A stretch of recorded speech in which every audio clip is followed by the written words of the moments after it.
All right, we are back. Another episode of Off Trail with Luke and Chandler. I'm Luke, I'm Chandler. and today we have yet another photo critique. I believe this is photo critique 5. Maybe. I think we're on number 5. Yeah. In total. So here we are. We have 3 new photographers. Pumped that they sent us some stuff. Yeah. So it'd be good to get to their work. Again, just as a reminder for those out there listening or watching, if you are wanting us to, review some of your work, please send us your stuff. You can DM the main Instagram page at Real Bushwhackers, or you can email them to us at realbushwhackers@gmail.com. Yeah. Either one works. You could also send them to us personally if you'd like, but we'd prefer the other two methods first. But yeah, please send us your stuff. We'd be happy to go through them and provide some constructive criticism. It's always good to help improve your work. Yeah. So with that, we're going to jump into today, and we have 3 photographers here. The first one we're going to go through is our buddy Drew Sharman. Mm-hmm. We've met up with Drew a couple times. Yeah. He's a really good dude, and he sent us a night photo, astro photo from Turret Arch in Arches National Park. Really cool place. If you guys have never been there, highly recommend getting out, just exploring the area. Pretty neat spot. Yeah. So we have, again, an astro photo. It looks like it's maybe not quite all like super dark outside, whether that's because it's not quite as late in the night, or maybe, I don't know if it's a dark sky town, or is it? I was gonna say, I wonder if there's like lights in the horizon, but I think it's just not closer to blue hour. Yeah, so it's not quite late at night. But, Yeah. but you do see a little comet that's running through there. A couple clouds in the sky, but I would say my initial comments on this is that I think lighting on Turret Arch is really good, which probably lends itself to like a blue hour comp, like you were saying. And I think like the whole foreground as well is lit really well, in the sense that like you see the detail that like really matters. Like it's darker out down in that bottom left corner, but like I don't really need to see what's there or care, because I can just tell it's bushes, and it doesn't. I don't need to. It's not going to add. No. If you could see it, it would take away from the Yeah, photo. and having it a little darker almost just brings you back up to the main part of it, which is nice. It helps guide your eye through the photo. The sky itself, there's some stars up there. Being down in southern Utah, I know that those skies are extremely dark, and you can see tons of stars, which I think probably, again, confirms that this is probably just after blue hour. So it's not terribly dark outside. Yeah. Because also, even if there was like, a moon night, you'd still be able to see more than this. But it's a good capture of the sky. But I think the question here is whether or not this is trying to be a true astrophoto, say with the stars and Milky Way, or if this is just a good landscape photo, like right after blue hour. Yeah. That's kind of where I'm at on this, because a blue hour landscape photo, I really love it. Like, I really, really like this photo. I like the colors in it. I like how Turret Arch stands out against the sky, like the that orange and blue contrast. Like, I think it works really well as a landscape photo. As an astro photo, no, I don't know that it does. So, yeah, and again, I think it can play both ways. It doesn't really matter. Like we were talking, if you were, bless you. Thank you. If you were, bless you. Oh, that was like a half sneeze. There it is. There we go. All right, back to the photo. If you are really trying to make this an astro photo, the best thing to do, I'd say, is wait a little longer, let it get darker. Yeah. I don't know if we can tell how far or what the settings were on this. I don't have them here. But really make sure if you're going for stars, make sure it's dark enough, and make sure you have long enough exposure. Because it depends on what kind of aperture you shoot with. But a lot of times I feel that people are shooting maybe like f2.8, and they gotta make sure you have long enough exposure. Yeah. So that's the only thing. Yeah. But yeah, I think as a landscape photo, this does work. Yeah. Like if that was the goal, it's good. But I think there's almost like a point here. It's like, well, if the question remains, is this a landscape photo or an astro photo? that starts to take away from it a little bit. Mm-hmm. I'd rather know which one it is. Yeah. Right? Yeah. I look at this more as just a general landscape photo. That's the feeling that I get from it. But yeah, it just, I don't know. I struggle with this photo mainly because I like it. I just really like the photo. And in all my criticism there, I'm not saying I don't like it. Yeah. Because I do like it too. I think it is well done. Yeah. Because I think there's a good amount of depth coming from the foreground up to Turret Arch. Yeah. You know, the skies, like everything's clear, sharp, all that stuff. Colors are good. Mm-hmm. Like there's nothing really wrong with the photo. One thing I like too about this is it looks like it was, like it looks really sharp. You know, Yeah, obviously we have yeah. a lower res version, but like it looks and feels sharp. It doesn't feel noisy. Like, you know, for it being a after blue hour shot, typically those shots can turn out, if you're doing them wrong, they can turn out to be pretty noisy. And this one doesn't look like it's pretty noisy. Like this one looks like it could have potentially come out of camera looking like this. If Yeah. you did, if you did everything right with the settings. Yeah, no, So, I think it's a great photo. Yeah. Like for me, it's just I get stuck in this. Like, well, should there be more like stars? which one is it? Yeah. Yeah, like that's the only thing. I wish there were more stars. Yeah, So, but yeah, because I think it'd be really cool with more stars. yeah. Yeah, because I think even with this, like with the slightly empty sky, right? That comet that's going through it, whatever shooting star, what have you, like Starlink. yeah, Starlink. Like in a way, because like the sky is kind of empty in the way it is, I feel like that shooting star, like it almost doesn't help. Yeah. Doesn't really add much. Yeah, It's just kind of like it feels kind of random. yeah. Like it does. that's my main complaint about this is the shooting star satellite, whatever it is. Like it just feels like it's accidental and random and like it doesn't belong. Like if I had taken this photo, I would have taken it out, because that Yeah. then helps clarify whether this is an astro photo or a landscape photo. Yeah, So yeah. That's a good piece. Maybe that's why I'm like hung up on it. It's like, well, there's that star, but yeah, yeah.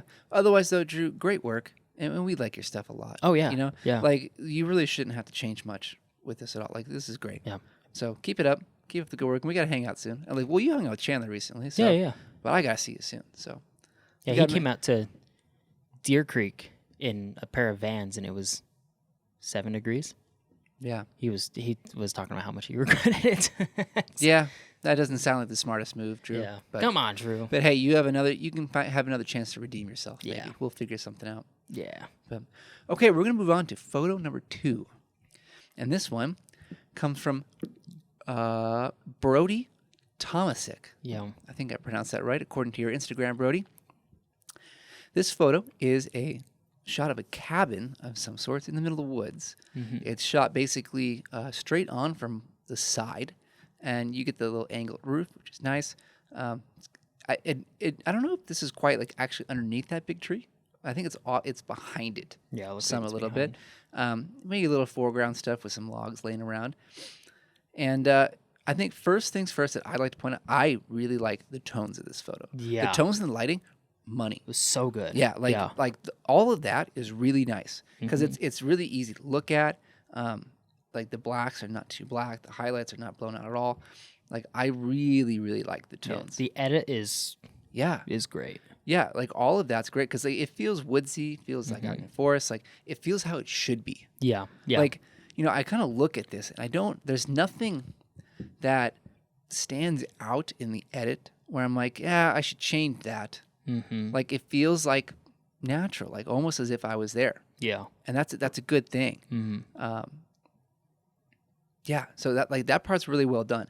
The one thing that I think maybe bugs me the most is that with the cabin like shooting directly from the side, it kind of flattens it, Mm-hmm. and there's no depth with the cabin. Yeah. Like I don't know how far back that cabin goes. Like, and you can kind of tell there's a hill behind the cabin there. Maybe it kind of just comes uphill a little bit.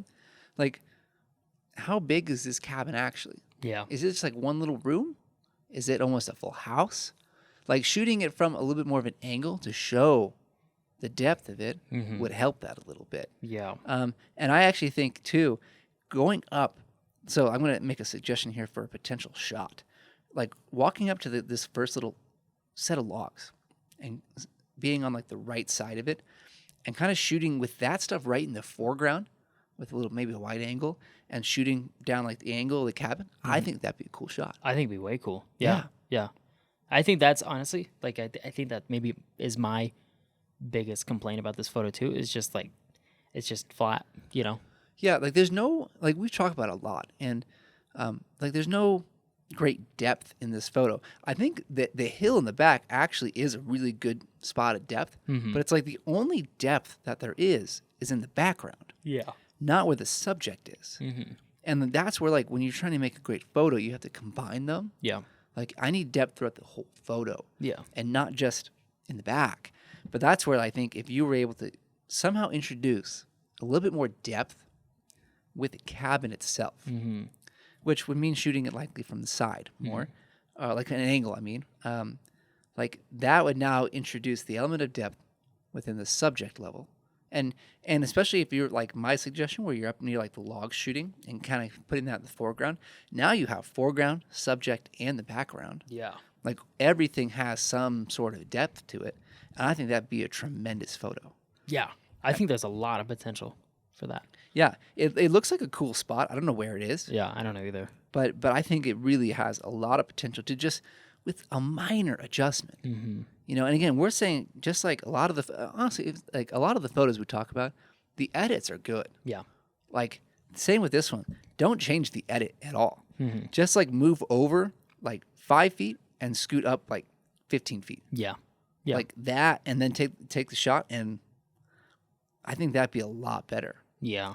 Because another thing too, so actually here's another little, it's nitpicky, but it looks like there is like a chimney, right? On the roof there. But that's a tree in the background. Oh, yeah. Right? Well, actually, continue. I had another thought on this, but yeah. Yeah. So to me, when I first look, I'm like, oh, it's got a little chimney on it. That's kind of neat. And then I was like, oh, wait, that's a tree. Yeah. And so I think this actually leads to a good conversation about paying attention to everything within a photo, especially with what's in the background. And I was just talking about this to someone today, and more so with some of the portraits I take. How if I'm doing like a closer up shot of like, say, like your face, I'm actually paying attention to what is in the background to make sure there's enough separation and like it's not all jumbled back there with what I'm trying to shoot, which is you. And so like this is a good example too, where if you were to come off at an angle, now that tree is not obscured behind the cabin in a way that it looks like it's a chimney. Yeah. And like it kind of, jumbles up that photo a little bit. Yeah. So just by changing like your perspective a little bit, you can actually remove some kind of, I'll call it a distracting element in the photo and kind of give the photo a little bit of a better feel to it. Yeah. Does that make sense? Yeah. Yeah, and I mean, I agree with that. There's another point on here. There's that stick that's coming up the left side of the house. And then in the background, there's another stick that kind of intersects with it. And if you're looking at it smaller, like I was like, that's a scythe. That or like a flag, but yeah, like that's another good point. It's like just seeing how lines intersect with each other. Yeah. Because then that can create distracting elements that you're not even intending to create, just by different shapes being created by different lines. And then that, in turn messes and muddles up the photo. Yeah, no, I think that's a great example like of both of these things with like the tree / chimney and the stick / scythe. Like, and it's definitely hard to see some of that in camera because like say those sticks, for example, right? Those are pretty tiny on your screen or in your viewfinder. Yeah. So like I almost don't blame you for not seeing that, And then, you shoot, you go home and like you don't have another chance to come back and shoot that right away. So you're just stuck with what you got. Yeah. But it's a good example of when you're out trying to capture a scene of really just taking your time and looking through your entire frame to find elements of it that could be distracting. And in this case, figuring out a way that you can maybe remove those a little bit, Yep. And just maybe, again, moving 5 feet over. And now you're good. Yep. So, yeah. Great shot, though, Brody. Like, I'd like to know where this is. Yeah. It'd be really cool because it looks like a cool spot, especially if you can stay in that cabin. I was going to say, it kind of looks like, I feel like you can get some really cool lifestyle stuff here. Like these benches and stuff, it looks like there's a fireplace right there. Like, if you could take this almost like a similar shot to this, maybe just cropped in and then like maybe from a lower angle, and then having like a person sitting on the log or something like that, like sitting over the fire or something. Yeah, it'd be a great little spot to like, do some lifestyle. That'd be cool. Yeah. So it's a great shot, Brody. Yeah. Love it. Love that you sent that to us. So thank you. Yeah, appreciate it. We're going to move on to our third photographer today. And this guy's name is Devin. I assume your last name is not Romes. Yeah. But that's your Instagram handle, Devin Romes. And he has sent us a photo which is from, don't know if it's exactly Antelope Canyon, but it's from that area. Yeah, he told me. So he sent me this photo, and it was from not Antelope Canyon. I can't think of what it's called, but it's another one of the guided ones. There's a handful down there. Yeah, but it's like it's one of the ones. So Antelope, you do a guided tour. They take like, I don't know, 3 million people in there. Yeah. And then if you get the photo package or whatever, you can take like a camera handheld. You can't take any tripods or anything like that. And then they give you like a little bit of time to shoot. In this canyon, you can take all your gear. Like nobody really goes to this canyon as much. It's not as popular as Antelope. And that's where this one is. I can't think of the name of it. He told me it, and it's on the tip of my tongue, but cool canyon nonetheless. Yeah, no, it still looks cool. I mean, it has the whole feel of Antelope Canyon, right? Yeah. And like it has all the elements that like, you normally try to shoot. Mm-hmm. Like when you're there, I mean, the lighting is just awesome. Yeah. Like I've never gotten to shoot something like that, and I'd love to, just because it makes for such a great looking photo. Which, if you can't tell already, Devin, it's a great shot. Like this really is just phenomenal. The lighting, the tones, colors, like I really love all of it. Mm-hmm. I mean, maybe I can nitpick and say like, oh, there's a little bit of blown out highlights near the top, but like realistically, I don't care enough about that. Yeah. Like the overall photo is really good. Yeah. It's a really, really cool shot. And the whole area shooting canyons like that, like you can get a lot of good stuff like this. Yeah. And the composition's great.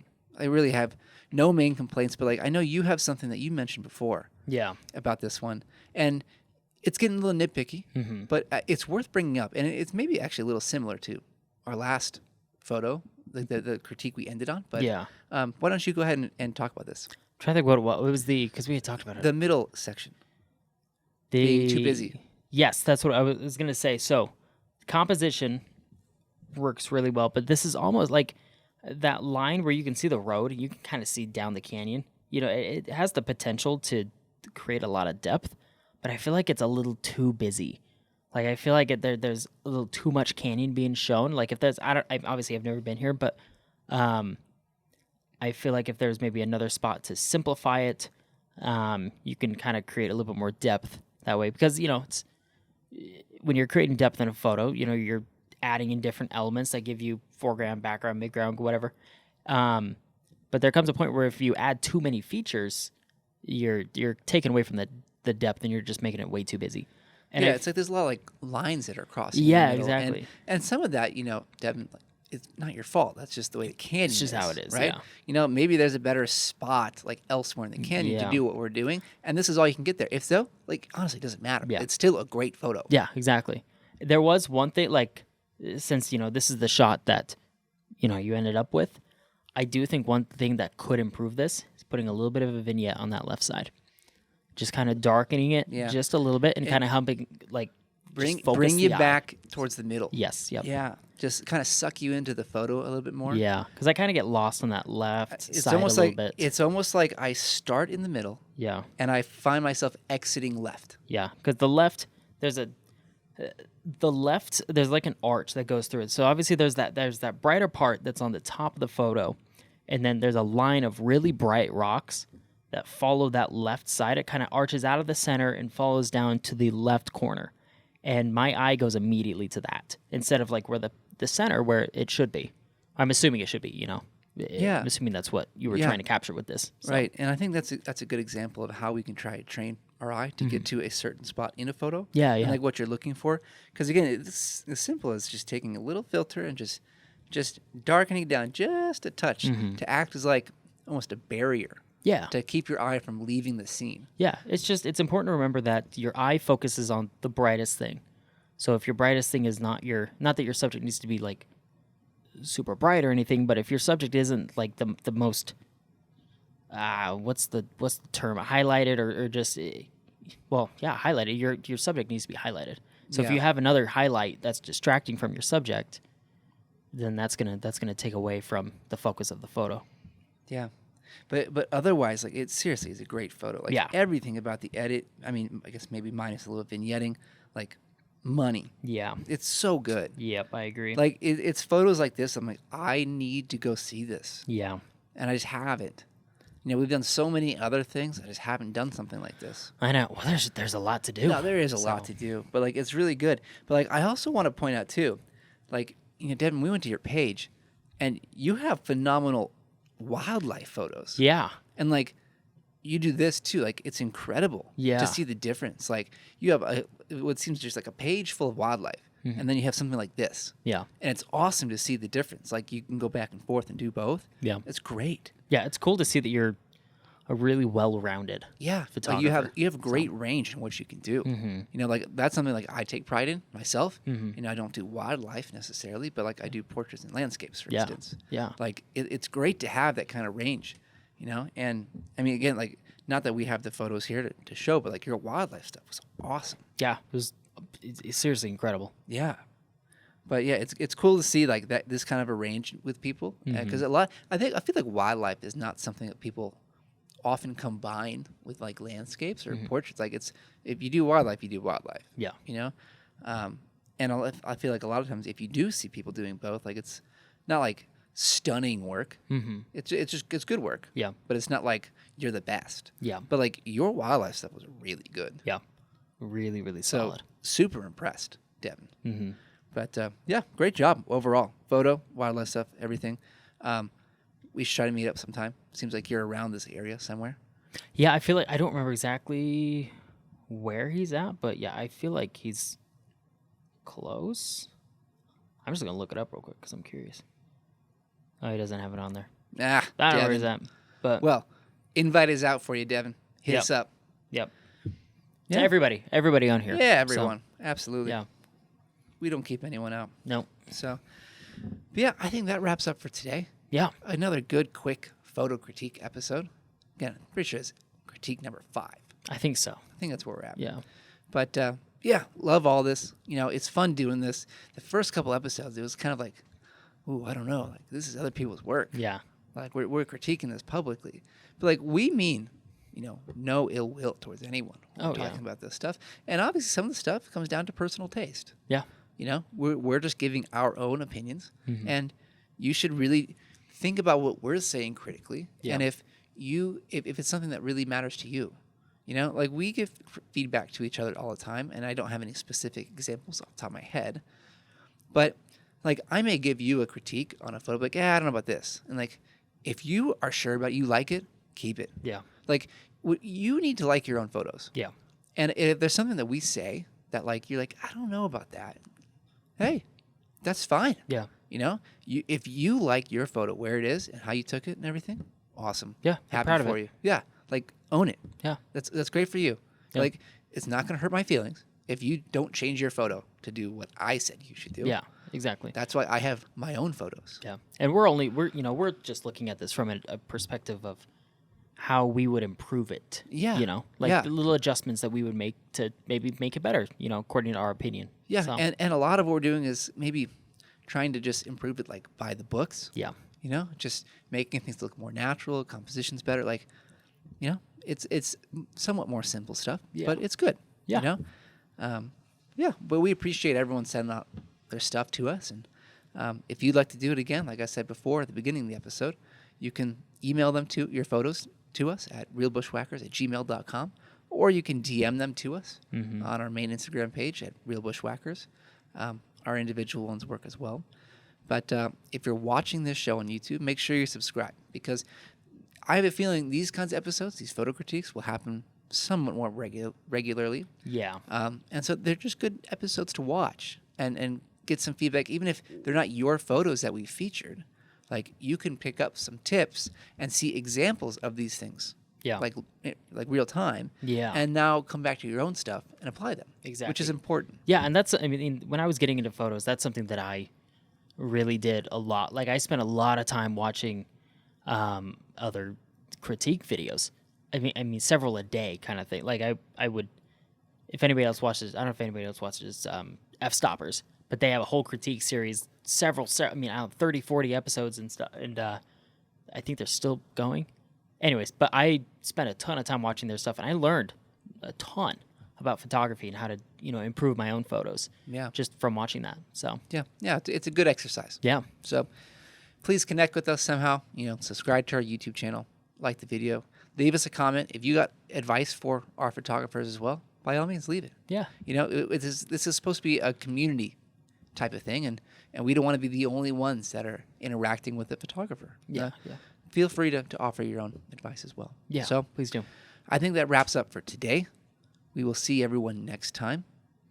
We're out. Bye.